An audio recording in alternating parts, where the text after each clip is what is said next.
Ashwagandha in hair loss, real science behind the miracle herb. Ashwagandha से hair loss कम होता है, sleep better होती है, स्ट्रेस रिड्यूस होता है। क्या ये सब सही है? क्या ये सब होता है? अगर सिर्फ अश्वगंधा से हेयर लॉस हो रहा होता तो लेट्स बी रियल, इतने सारे लोगों के हेयर फॉल हो ही क्यों रहा होता? सब लोग अश्वगंधा ही ले लेते। तो एक्चुअली अश्वगंधा है क्या, हमको किस तरीके से बेनिफिट करता है, क्या ये एक रियल मिरेकल ड्रग है या सिर्फ ओवर हाइप मार्केटिंग ट्रेंड है? आज हम इसके पीछे की साइंस समझेंगे, वो भी बिना एग्जैजरेशन के। Hi, my name is doctor Preeti Saraswat. मैं एक American board certified hair transplant surgeon हूँ। अपने पिछले एक्सपीरियंस में मोर देन 1000 हेयर लॉस के पेशेंट्स देखने के बाद मैंने सोचा अश्वगंधा के बारे में आप लोगों को थोड़ी जानकारी देते हैं, थोड़ा एजुकेट करते हैं कि ये है क्या। आज की वीडियो में एंड तक आते आते हम बात कर चुके होंगे कि अश्वगंधा क्या है, हमको कैसे हेल्प करता है और क्या ये हेयर से रिलेटेड है और हमको किस फॉर्म में लेना चाहिए। इसके साइड इफेक्ट्स अगर होते हैं तो क्या और किन किन बातों की सावधानी के साथ आप इसे ले सकते हैं। ऐसी ही अन्य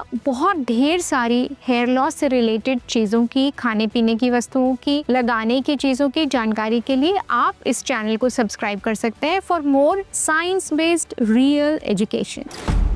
सबसे पहले हम दो मिथ बस्ट कर देते हैं। नंबर 1, अश्वगंधा स्ट्रेस तो कम करता है पर हेयर फॉल पे इसका कोई इफेक्ट नहीं होता। एक्चुअली अश्वगंधा कॉर्टिसोल हार्मोन कम कर देता है जो स्ट्रेस से बढ़ता है, और जब कॉर्टिसोल कम हो जाता है तो कॉर्टिसोल का जो नेगेटिव इफेक्ट है हेयर रूट पे, जो कि उसको समय से पहले गिरा देना, उसके आसपास के एनवायरनमेंट को दूषित कर देना, फॉलिकुलर सेल्स में जो एक टेंडेंसी है रिपीट होने, अपने आप को बढ़ाने की, उसको कम कर देना, इन सब चीजों को घटाकर वो ह्यूमन हेयर रूट्स के चारों तरफ अच्छा एनवायरनमेंट बनाने में, डर्मिस को स्ट्रेंथन करने में हेल्प करता है, और इस तरीके से ashwagandha stress related hair loss को रिड्यूस कर देता है। Myth number 2, ashwagandha can be taken by anyone. See, let's be clear, there are certain peoples जिनको अश्वगंधा नहीं लेना चाहिए। मैं डिटेल में थोड़ी देर में बात करूंगी जब मैं साइड इफेक्ट बताऊंगी आपको, बट अभी मैं आपको बता दूं कि जिनको हार्मोनल इश्यूज है, जिनको थायराइड इश्यूज है, लैक्टेटिंग ब्रेस्ट फीडिंग मदर्स हैं, प्रेग्नेंट मदर्स हैं, उनको कभी भी अश्वगंधा नहीं लेना है। आप बिना डॉक्टर की सलाह के कोई भी दवाई नहीं ले सकते, अश्वगंधा तो बिल्कुल भी नहीं। अगर आपको इसमें नई जानकारियां मिल रही हैं, do not forget to like the video. Again, speaking about stress, stress हमारे हेयर पे क्या करता है? अगर हमारी बॉडी स्ट्रेस में है तो हमारी बॉडी फ्लाइट और फाइट हार्मोन रिलीज करती है जिसका नाम है कॉर्टिसोल। कॉर्टिसोल हमारी बॉडी में अगर एक पर्टिकुलर टाइम के लिए रिलीज हो तो हमारी बॉडी को इक्विप कर देता है अपने स्ट्रेस को झेलने के लिए, उससे लड़ने के लिए या फिर उससे बचने के तरीके ढूंढने के लिए। बट अगर एक लंबे समय तक हम स्ट्रेस में रहते हैं तो ये कॉर्टिसोल जब बहुत देर तक, बहुत दिनों तक, कई महीनों तक हमारी बॉडी पर असर करता रहता है तो हमारे हेयर के चारों तरफ जो एक हेल्दी मिल्यू है to increase hair growth, to keep hair long, sturdy, healthy, उसको डिप्लीट करता रहता है, क्योंकि नरिशमेंट एंड एनर्जी बॉडी की दूसरी चीजों के लिए चाहिए। दिस इज अ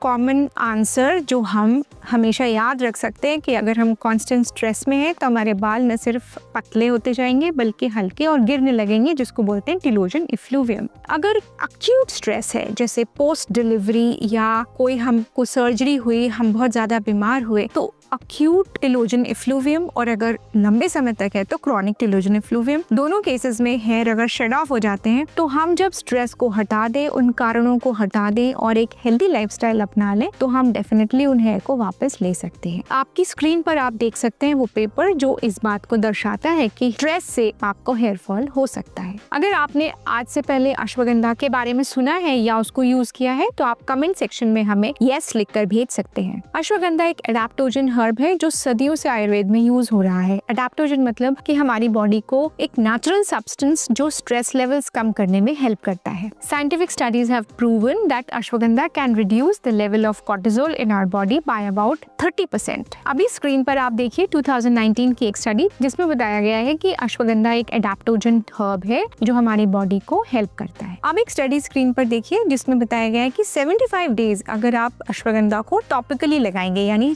स्कैल्प पर लगाएंगे, तो कैसे आपके हेयर में बेनिफिट आता है। लेकिन क्या सारे अश्वगंधा सप्लीमेंट्स एक जैसे होते हैं? Not really. There are 4 main mechanisms जिससे अश्वगंधा आपको हेल्प करेगा आपके हेयर को। Number 1, it reduces stress, reduces cortisol and therefore helps hair to grow. Number 2, immune system को सपोर्ट करता है। It is antioxidant and anti inflammatory and therefore promotes overall health and vitality. Number 3, It improves your sleep. It has calming and anxiolytic effect and thus enhances hair regeneration. Number 4, last but not the least, it improves your cognitive function and mental clarity. Now before telling you कि अश्वगंधा आप किन forms में ले सकते हैं, let us find out कि क्या side effects हो सकते हैं and who shouldn't take ashwagandha, which is very important. Number 1, pregnant lactating mothers, आपको अश्वगंधा से दूर रहना है. Number 2, अगर आपको कोई लिवर डिसऑर्डर है, आपको अश्वगंधा नहीं लेना. Number 3, आपको कोई हार्मोनल प्रॉब्लम है, कोई थायराइड प्रॉब्लम है, कोई दूसरा हार्मोनल प्रॉब्लम है, तो आपको अश्वगंधा इसलिए नहीं लेना because it's a powerful herb, powerful medicine. अगर आपको कोई ऑटोइम्यून डिजीज है जैसे SLE, rheumatoid arthritis, you should not take ashwagandha before you talk to your doctor. तो हम अश्वगंधा कैसे ले सकते हैं? जैसे मैंने आपको स्टडीज दिखाई थी, आप ओरल फॉर्म में ले सकते हो जैसे टैबलेट या कैप्सूल. कोई पाउडर फॉर्म्स भी अवेलेबल है, but it is very important कि आप ये पहले चेक कर लो कि आप जो फॉर्म ले रहे हो it is pure and it has got no adulterations, और उसमें उतना है जितना लेबल पर बताया जा रहा है. देन आप उसको लगाने के लिए ले सकते हैं टॉपिकल लगाना स्कैल्प के ऊपर, जो कि सेकंड स्टडी में बताया था, जिसमें आप ऑयल के साथ या दूसरी हर्ब्स के साथ आप उसे स्कैल्प के ऊपर लगा सकते हो. अगर बिल्कुल ठीक सोच समझ के आप इस्तेमाल करने लगे तो 8 to 12 दीजिए उसका असर दिखने के लिए. And at all times do not combine it with any alcohol और एनी सेडेटिव्स, बिकॉज जैसे मैंने आपको पहले बोला it's a very powerful drug. It is very important that you understand ज्यादा डोज लेने से उसका इफेक्ट खराब हो सकता है. It may damage the fragile balance of human body. So it may give you headaches, irritability, hormonal imbalance and whatnot. If you're suffering from hair loss and you want to consult about it, तो आप इन numbers पे हमें call कर सकते हो. Hair transplant की जरूरत है तो इन्हीं नंबर पर अपनी पिक्चर्स व्हाट्सएप करके हमसे राय ले सकते हैं. Do not forget to share this video with somebody जिसको अश्वगंधा के बारे में पता करना है, लेना चाहिए या नहीं, क्या होता है, कैसे यूज करना है. If you want to know can stress alone cause baldness, click the link on the left. And if you want to find out best foods for hair growth, click the link on the right.